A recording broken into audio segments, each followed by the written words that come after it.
After my marriage, I lived with my wife in another part of London. My friend, Sherlock Holmes, continued to live in his apartment in Baker Street.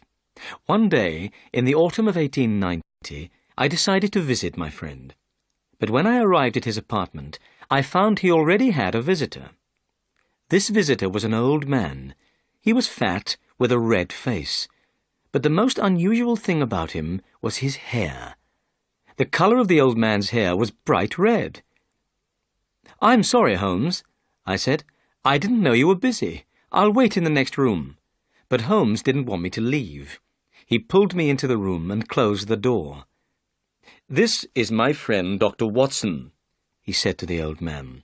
"Dr. Watson has helped me with many cases. Perhaps he can also help me with yours."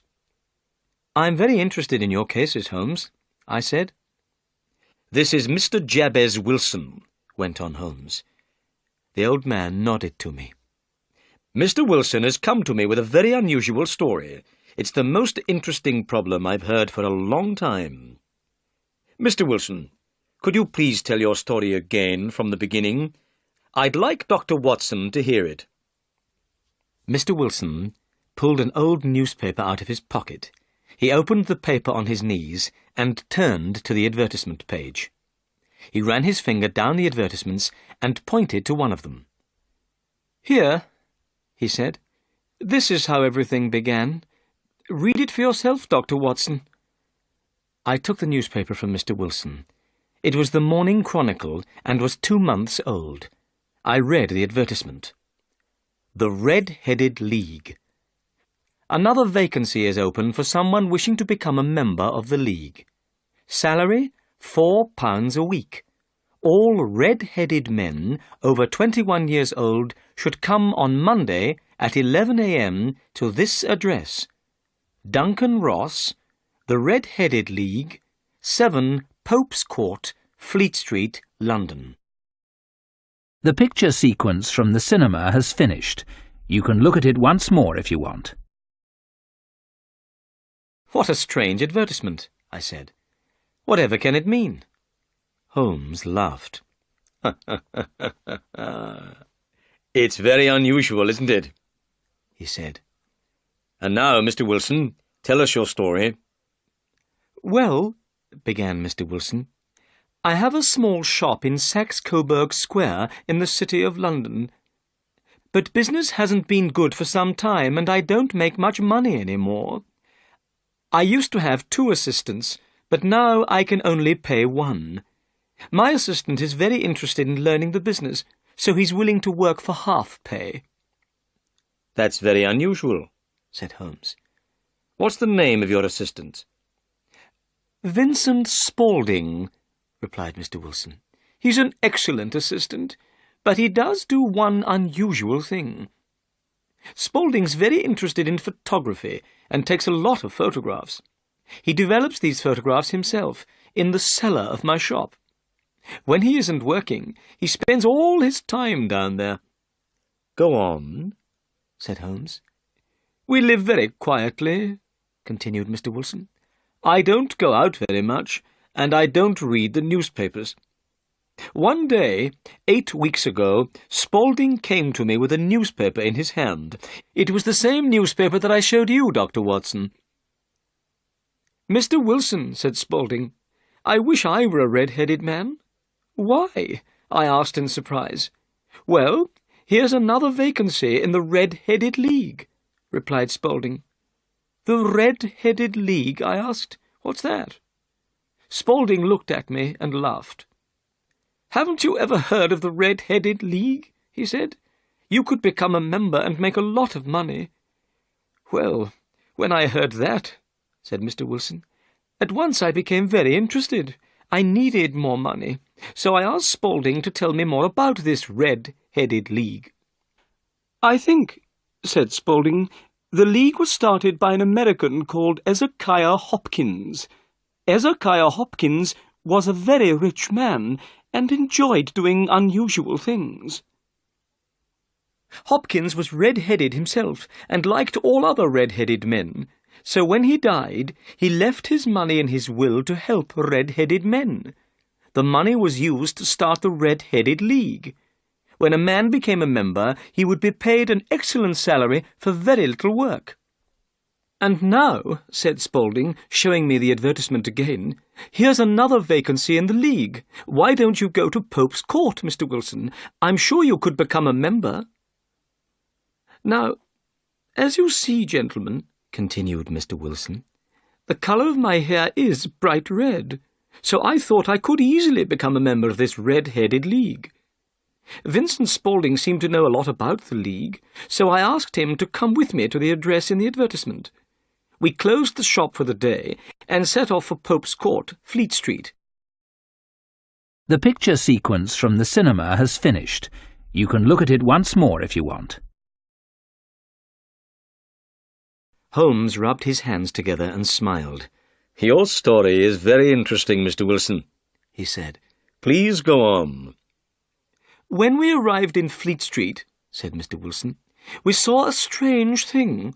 The whole street was full of red-headed men. They had all come to answer the advertisement.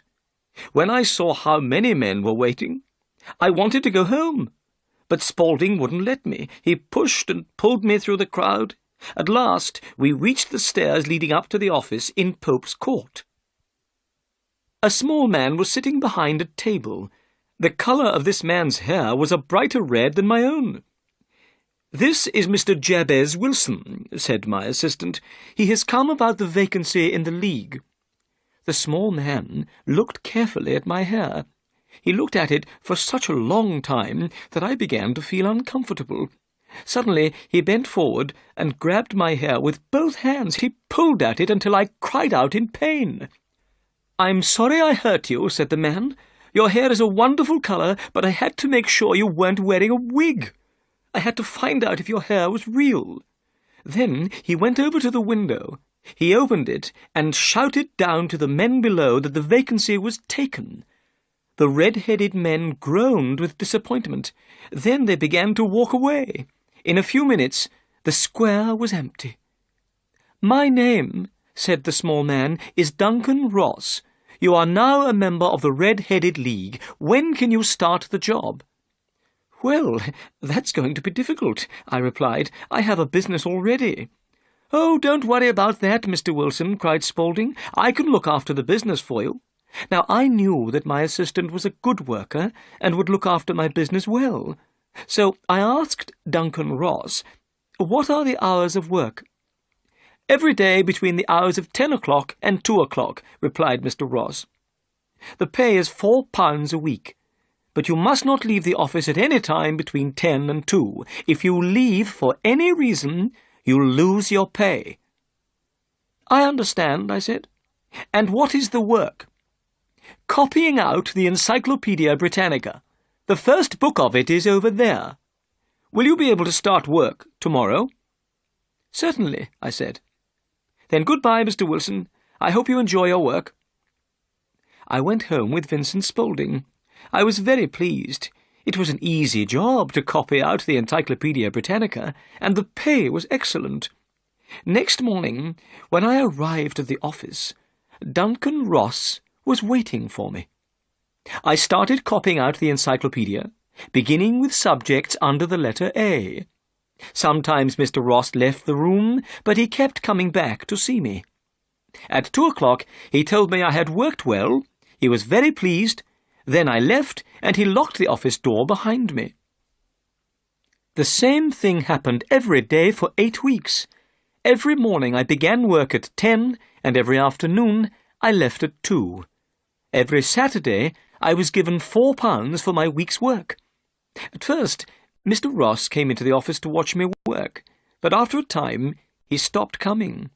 However, I was afraid to leave the office. I didn't want to lose my pay. But suddenly everything came to an end. "To an end?" asked Holmes. "Yes. This morning I went to work as usual at 10 o'clock, but the door was locked, and on it was this card." Mr. Wilson held up a small piece of white card. This is what it said: "The Red-Headed League is finished. The 9th of October, 1890. The picture sequence from the cinema has finished. You can look at it once more if you want. Holmes and I looked at the piece of white card. Then we looked at Mr. Wilson's face. He looked very disappointed and upset. But there was also something rather funny about the Red-Headed League. Suddenly, we both began to laugh. "I don't think this is funny," cried Mr. Wilson angrily. "Perhaps I should take my case somewhere else." No, said Holmes. Your case is most interesting and unusual. What did you do when you found the card on the door?" "I was extremely surprised," replied Mr. Wilson. "I didn't know what to do. I went to all the offices in the building.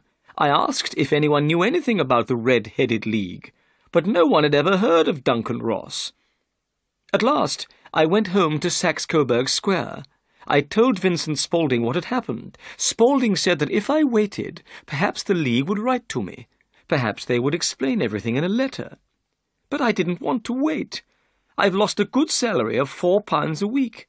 I want to find out about this League and why they did this to me. Mr. Holmes, I've heard you help people when they are in trouble. That's why I've come to you." "You've done the right thing," said Holmes. "I'll be happy to help you, Mr. Wilson. But first, I want to ask you some questions. Your assistant, Vincent Spaulding, how long had he been with you before he saw the advertisement?" "About a month." "How did he get the job as your assistant?" "I advertised the vacancy for an assistant. He came for the job. I chose him because he looked a good worker. Also, he said that he would work for half pay." "What does Spaulding look like?" "He's small, and he moves very quickly. He's about 30 years old, and has a white mark on his forehead." Holmes sat up straight in his chair. He was very excited. "Tell me," he said, "is there anything unusual about Vincent Spaulding's ears?" "Yes," replied Mr. Wilson. "They have holes in them for earrings. He told me a gypsy did this when he was a boy." Holmes sat back in his chair. He was thinking carefully. I guessed Holmes already knew something about Vincent Spaulding. "Is Spaulding still working for you?" asked Holmes. "Yes," said Mr. Wilson. "I've left him at the shop." "Good. Mr. Wilson, I need a couple of days to investigate this case. I hope to solve the mystery by Monday." After Mr. Wilson had left, Holmes turned to me. "Well, Watson," he said, "what do you think about all this?" "I can't understand it," I said. "It's most unusual." "I need to think," said Holmes. "Please don't speak to me for at least 50 minutes. I'm going to smoke my pipe." Holmes sat back in his chair. He put his black pipe between his lips, lit it, and closed his eyes. Time passed. I thought Holmes had fallen asleep, but suddenly Holmes jumped out of his chair and put his pipe down on the table. "Watson," he said, "we're going to visit Saxe-Coburg Square. Come, quickly!" The picture sequence from the cinema has finished. You can look at it once more if you want. We soon arrived in Saxe-Coburg Square, the place where Mr. Wilson had his shop. Saxe-Coburg Square was in a poor part of London. It was a small and quiet square. On each side of the square stood a line of old houses. In the middle of the square was a small garden with grass. Sherlock Holmes stopped outside one of the houses on the corner of the square. On the wall of this house there was a brown notice with the words Jabez Wilson in white letters. Holmes walked up and down and examined all the houses carefully. Then he returned to Mr. Wilson's house. Suddenly he hit the pavement outside the house with his stick. Then he went up to the house and knocked on the door. Immediately it was opened by a young man. This was Mr. Wilson's assistant, Vincent Spaulding. "Excuse me," said Holmes. "Can you please tell me the way to the Strand?" "Go down the 3rd Street on the right," answered the assistant quickly. Then he closed the door. "That's a very clever young man," said Holmes, as we walked away. I know something about him. I believe he's the fourth cleverest man in London. It is clear, I said, that Mr. Wilson's assistant plays an important part in the mystery of the Red-Headed League. Did you ask the way to the Strand in order to get a look at him? No, said Holmes, but I wanted to look at the knees of his trousers. The knees of his trousers? I cried in astonishment. Well then, Holmes, why did you hit the pavement? Watson, said Holmes, we haven't time to talk now. We've seen the front of Saxe-Coburg Square. Let's now investigate the street at the back. We went round the corner and walked to the street at the back of Mr. Wilson's shop. We were immediately in one of the busiest and most important streets in the City of London. A line of expensive shops and important businesses were on the side of the road. Hundreds of people were hurrying along the pavements, and the roadway was busy with traffic. It was hard to believe that Saxe-Coburg Square, with its poor old houses, was immediately behind the important buildings of this busy street. Holmes looked along the line of buildings. "This is very interesting, Watson," said Holmes. "There's a tobacconist's, a newspaper shop, a restaurant, and— ah, yes, the offices of the City and Suburban Bank." I could see that Holmes was very excited. "Well, Watson, I have some work to do that will take a few hours," went on Holmes. "This case at Saxe-Coburg Square is serious." "Serious?" I said. "Why?" "An important crime has been planned. I think we'll be in time to stop it, but I'll need your help tonight." "At what time?" 10 o'clock. "Then I'll be at your apartment at 10. "Good. And, Watson, there may be some danger, so please bring your gun with you." I said goodbye and went home. I thought about everything that had happened. It was a very strange case, and I did not understand what was happening. Where were we going that evening? What were we going to do? Why did I have to bring my gun? And who was Vincent Spaulding? There was only one thing to do. I had to wait until the evening. Then perhaps I would get the answers to these questions. The picture sequence from the cinema has finished. You can look at it once more if you want. At 9:15 that evening, I set off for Baker Street, where Holmes lived. When I arrived, I noticed 2 carriages standing outside Holmes' door. Inside his apartment, Holmes was talking with 2 men. One of them was Peter Jones, a police detective. The other man was tall and thin, with a sad-looking face. "Hello, Watson," said Holmes. "I think you already know Mr. Jones of Scotland Yard. Let me introduce Mr. Merryweather. Mr. Merryweather is also coming with us tonight."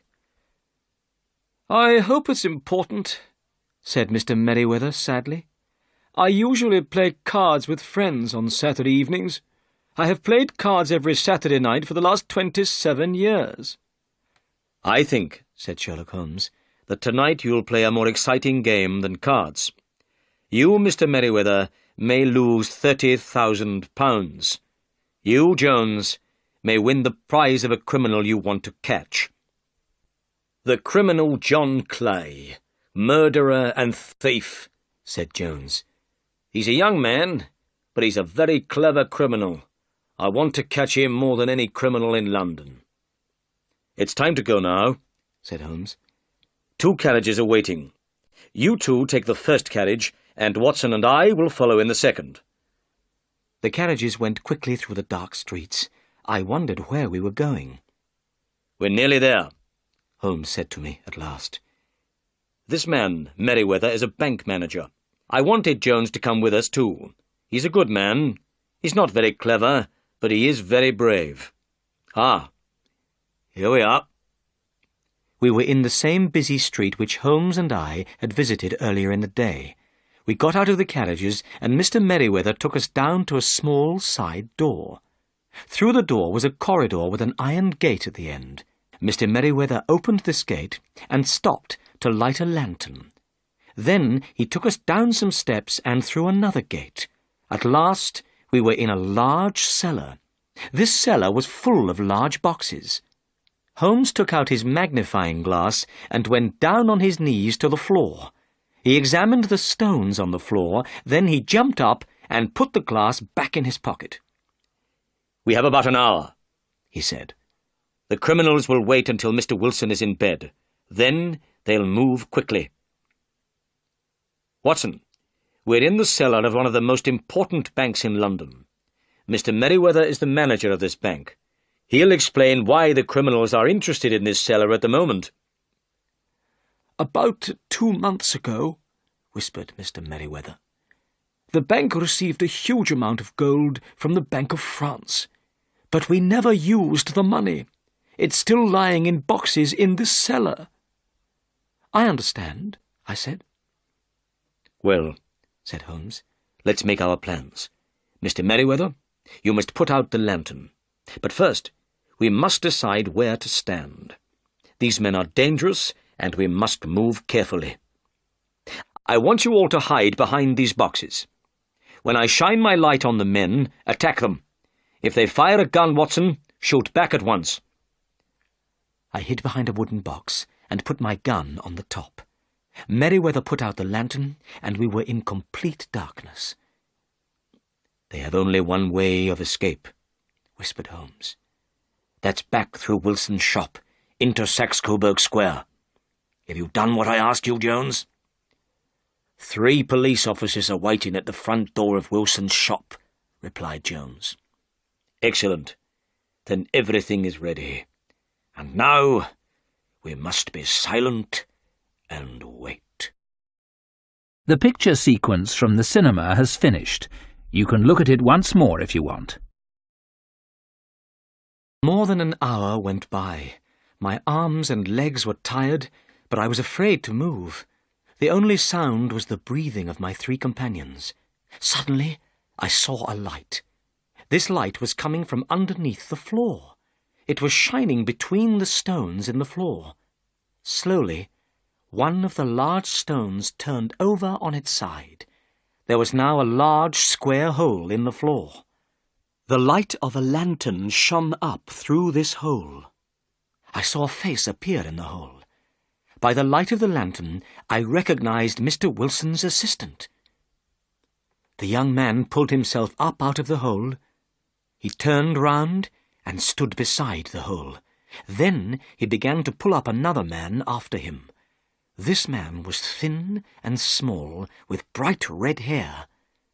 "Let's hurry," whispered the young man. Suddenly, Holmes jumped forward and grabbed the young man by the neck. Immediately, the man with red hair jumped down the hole again. Jones grabbed at his coat, and I heard the sound of tearing cloth. At once, the young man pulled a gun out of his pocket, but Holmes hit the man's hand, and the gun fell to the floor. "Stand still, John Clay," said Holmes. "You cannot escape." "All right," replied the young man. "But I think my friend has escaped." "You'll see your friend very soon," said Jones. "There are 3 policemen waiting for him at the front door. Now then, John Clay, please hold out your hands. I'm going to take you to the police station." Jones put the handcuffs on John Clay's wrists, then led him upstairs. Holmes, Mr. Merriweather, and I followed them from the cellar. "Mr. Holmes," said Mr. Merriweather, "I don't know how the bank can thank you. You've stopped a very serious crime." "Well," replied Holmes, "I've wanted to catch John Clay for a long time, and this has been a very interesting case. I enjoyed hearing the strange story of the Red-Headed League." The picture sequence from the cinema has finished. You can look at it once more if you want. Later, Holmes explained to me the mystery of the Red-Headed League. "You see, Watson," he said, "it was clear that the men in the Red-Headed League wanted only one thing.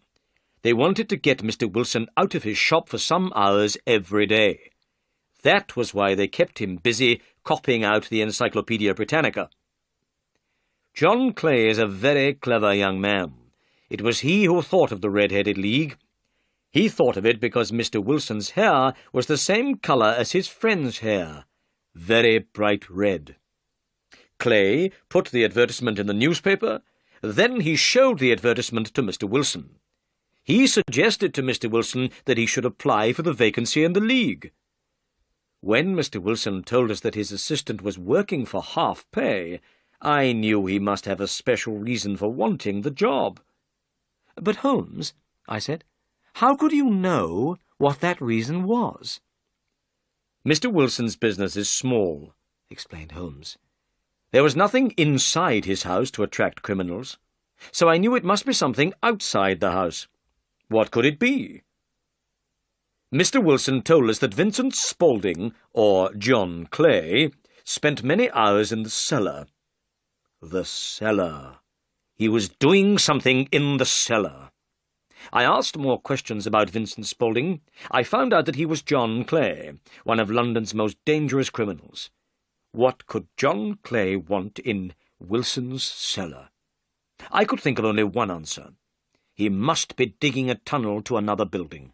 Then we visited Saxe-Coburg Square, and I surprised you by knocking on the pavement with my stick. I wanted to find out exactly where the cellar was. I knew from the sound my stick made that there was no cellar in front of the house. Then I rang the doorbell, and Clay answered it. I saw that the knees of his trousers were dirty. Clearly he had been digging for many hours. But what was he digging for? I walked round the corner, saw the City and Suburban Bank, and knew that I had solved the problem. When you went home, I visited Jones and Mr. Merriweather and asked them to come with us tonight. "How did you know the criminals would try to rob the bank tonight?" I asked. "When they closed the Red-Headed League office," said Holmes, "I knew the tunnel was finished. The criminals were ready to move. Today is Saturday. No one would come to the bank until Monday. If they took the gold tonight, they would have 2 days for their escape."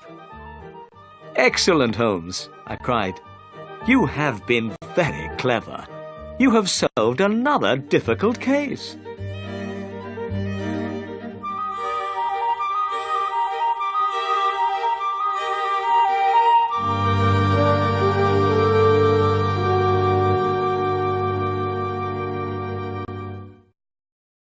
The picture sequence from the cinema has finished. You can look at it once more if you want.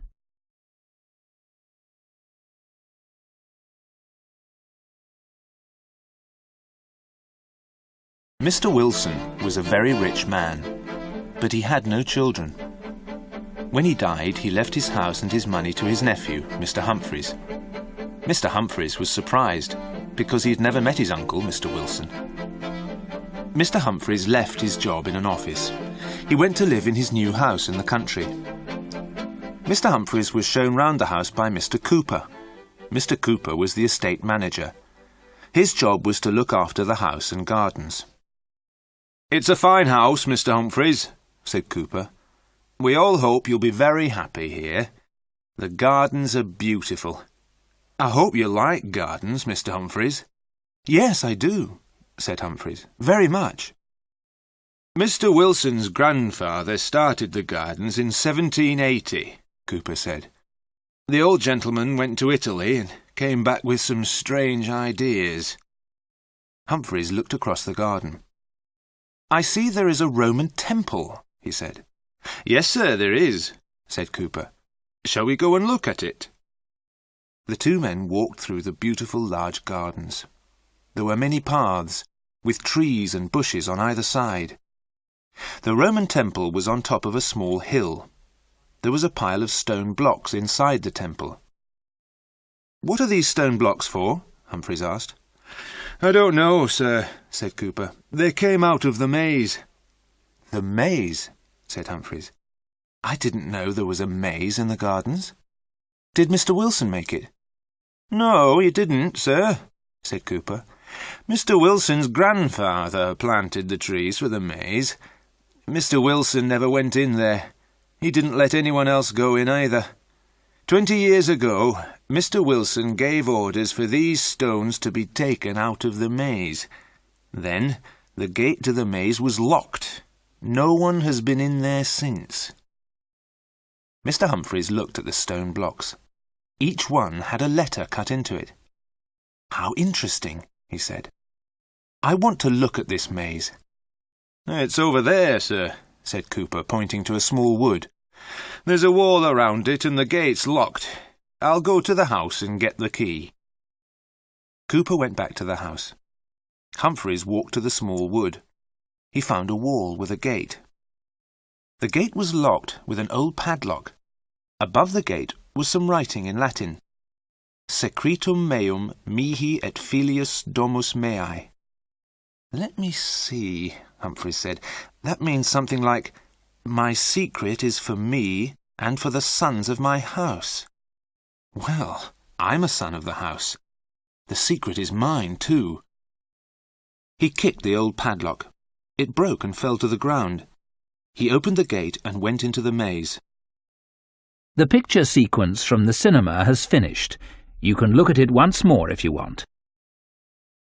A dark path led into the maze. Inside, paths ran between thick hedges of tall yew trees. It was difficult to walk along the paths. The branches of the trees had grown across the paths. They almost blocked the way. Humphreys was the first person to walk in the maze for 20 years.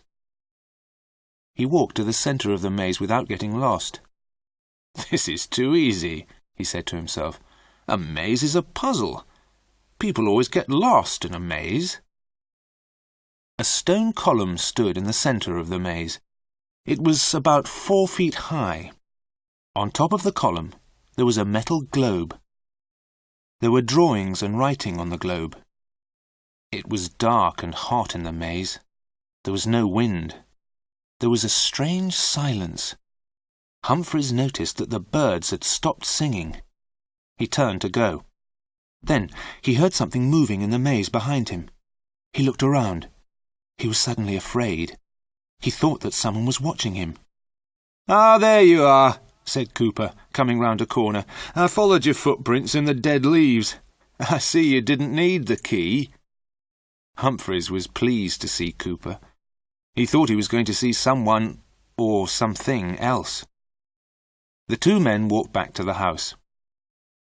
"Can you ask the gardeners to clear the paths?" said Humphreys. "Tell me, why did Mr. Wilson close the maze?" "I'm not sure, sir," Cooper replied. "Mr. Wilson didn't like his grandfather, old Mr. Wilson, the one who planted the maze. He burnt all his grandfather's books. Perhaps that is why he closed the maze." "What do you know about old Mr. Wilson?" Humphreys asked. "Not much, sir," said Cooper. "He's been dead for 50 years. No one knows where he's buried. He had an Italian servant. The Italian servant buried his master at night. He was buried somewhere here in the gardens, but the grave has never been found." "How very strange," said Humphreys. Mr. Humphreys went back to the house. A letter was waiting for him. Bentley Manor, the 14th of August, 1880. Dear Mr. Humphreys, you don't know me, but I am your neighbour. I am writing a book on English gardens. May I visit your garden? I am interested in the maze. I asked your uncle many times to let me see the maze, but he never let me see it. I hope you will let me see it. Also, I'd like to have a plan of the maze. I hope this is possible. Your neighbour, Lady Wardrop. Mr. Humphreys immediately replied to Lady Wardrop's letter. He invited her to visit the gardens the next day. He promised to give her a plan of the maze. "I shall draw a plan tomorrow morning," he said to himself. The picture sequence from the cinema has finished. You can look at it once more if you want. He spent the evening in the library. There were thousands of books. He saw a very thin book on a high shelf. It was called The Secret of the Maze. He took the book to his bedroom. He wanted to read it before he fell asleep. He looked out of the bedroom window. There was a bright moon in the sky. The gardens were beautiful in the moonlight. White moonlight shone on the Roman temple.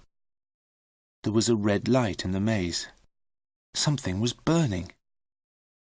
"Of course," Humphreys said to himself, "the gardeners cleared leaves from the paths of the maze this afternoon. They lit a fire to burn all the dead wood and leaves. The fire is still burning.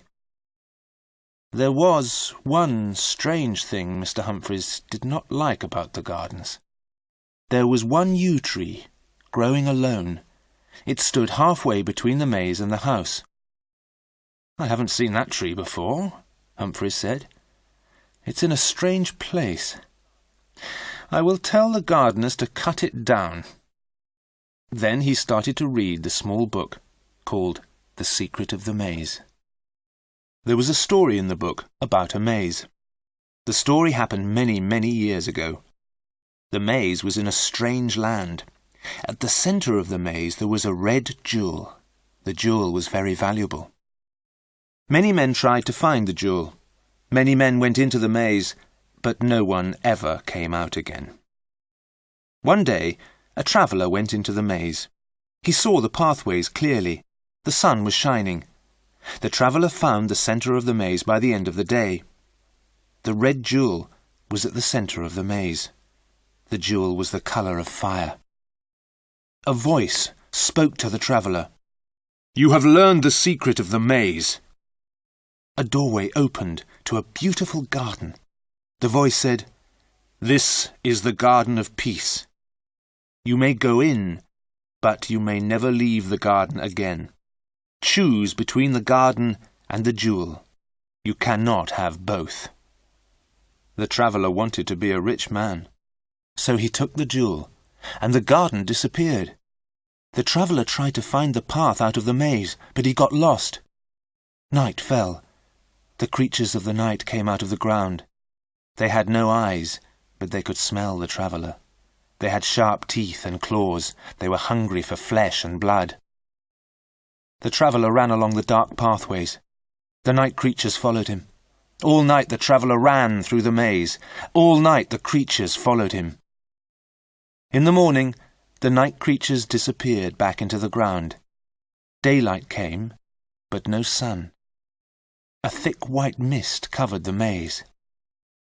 The tired traveller walked round the maze. At last he came to the gate. The gate was locked. Above the gate there was a sign. "No man may go out of this gate unless another man comes in." The traveller called through the gate to the people outside. "Come in and let me out. I know the secret of the maze. I have the jewel. Come in here and I will make you rich." But no one came. Humphreys put the book down and fell asleep. He started to dream. He was afraid. He was not in his bed. He was standing inside a gate. He was holding something in his hand. It was hot and red. It shone with a red light. There was a white mist all around him. He was calling out loudly, "Help me! Help me! Open the gate!" A face appeared at the gate. He thought he knew the person's face. The person smiled. He was opening the gate. Humphreys felt happy. "Free," he thought, "free at last." Then he looked at the man who was opening the gate. He knew the man's face. It was himself. "No, no!" Humphreys cried out and woke up. He was on the floor beside his bed. The book he had been reading was gone. It was never found again. The picture sequence from the cinema has finished. You can look at it once more if you want. After breakfast, Humphreys took some paper and a pen. He went out into the garden. "I will draw a plan of the maze," he said to himself. Once again he walked straight to the centre of the maze. He did not get lost. The gardeners had done their job well. The pathways were clear. The gardeners had also cleaned the metal globe. Humphreys looked at the globe carefully. A strange creature was drawn round the centre of the globe. The words Umbra Mortis, the shadow of death, were written below the creature. The creature was eating its own tail. Above the creature was a man with wings. The man's head was hidden by a ring at the top of the globe. Around the ring was written, Princeps Tenebrarum, the Prince of Darkness. The globe was very strange. Perhaps old Mr. Wilson had brought it back from Italy. Humphreys knocked on the metal globe with his hand. The metal did not seem very thick. The globe sounded hollow. Humphreys was surprised. The globe was hot. It burnt his hand. Was something burning inside the metal globe? He walked away from the globe. He started to draw a plan of the maze. It was difficult, and he made mistakes. Then it started to rain. Humphreys stopped drawing and went back to the house. In the afternoon the rain stopped. Soon after lunch, Lady Wardrop arrived. "It is very kind of you to let me see your gardens," Lady Wardrop said. "Tell me, do you have a plan of your maze?" "I started to draw one this morning," Humphreys said. "Oh, good," Lady Wardrop said. "Could you let me have a copy for my book?" Lady Wardrop talked about gardens. She had visited all the famous gardens in England. Humphreys listened politely and led her to the entrance of the maze. "Do you know the way to the centre of the maze?" asked Lady Wardrop. "Certainly," said Humphreys. "Please follow me." They walked around inside the maze for a quarter of an hour. They walked round and round in circles. Mr. Humphreys could not find the centre of the maze. "I am very sorry, Lady Wardrop," he said. "I was sure I knew the way. I've walked to the centre twice before without making a mistake." Lady Wardrop was hot and red in the face. "I've seen many mazes," she said, "but not one like this. It makes me feel strange." "Why?" Humphreys asked. "Look," said Lady Wardrop, pointing to a tree. "Here's my handkerchief. We came along here 5 minutes ago. I put my handkerchief on a tree on the right-hand side of the path. Now we've come this way again, but my handkerchief is on the left-hand side." "That's because we've come from the other direction," Humphreys said. "I'm not so sure," Lady Wardrop said. "Also, have you noticed those holes in the ground? There is one on the left-hand side of each corner." "Those are probably where the stone blocks came from," said Humphreys. "We're near the gate. Shall we leave the maze and I'll show you the stone blocks?" He took Lady Wardrop to the Roman temple. He showed her the stone blocks. "Mr. Wilson took them out of the maze," he said. "Each block has a letter cut into it." "That is probably the answer to the puzzle of the maze," said Lady Wardrop. "Put the letters together and they will spell words. When the stones were in their holes, you followed the words to find the centre of the maze. But of course you had to know the words. That was the secret." "Aha! Very simple," said Humphreys as they walked back to the house. "I will let you have a plan of the maze very soon." "Thank you very much," said Lady Wardrop. "Use string." "String? What do you mean?" Humphreys asked. "Tie a ball of string to the gate," said Lady Wardrop. "Take the ball of string with you as you go through the maze. Then you can't get lost." "What a good idea," said Humphreys.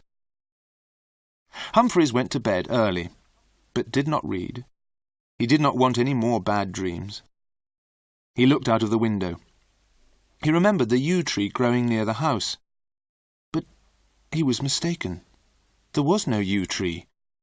He looked all around. The only yew tree he could see was outside the library.